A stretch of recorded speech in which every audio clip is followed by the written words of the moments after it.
Hello everyone, so this is Edmond Mindaros channel at sa video ito ay pag-uusapan natin at i-guide ko kayo on how to change the appearance on YouTube using mobile app.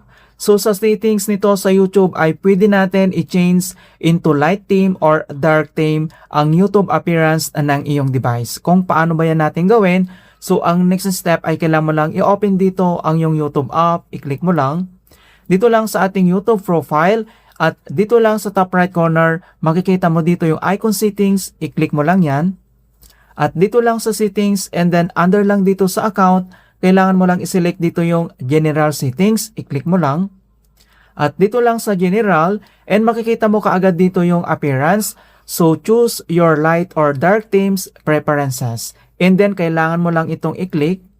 And then mag-pop up lang dito sa ating mobile screen itong kanyang appearance. So nasa option mo yan kung ano yung gusto mong i-select dito. So mayroon ditong use device theme or light theme or dark theme. Kapag gusto mo naman dito yung light theme, dito lang sa kanyang left corner, i-select mo lang dito yung kanyang circular icon.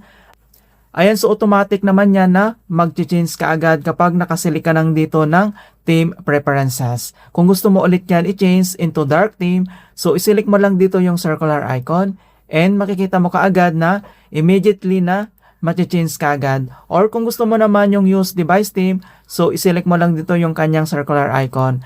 Ayan, so nasa option mo yan kung ano yung gusto mo dito na appearance ng yung YouTube app. Yan, so napakadali lang talaga kung paano natin ito i-change. Alright, so ganyan lang kasimple kung paano natin i-change ang appearance dito lang sa ating YouTube app, and thanks for watching.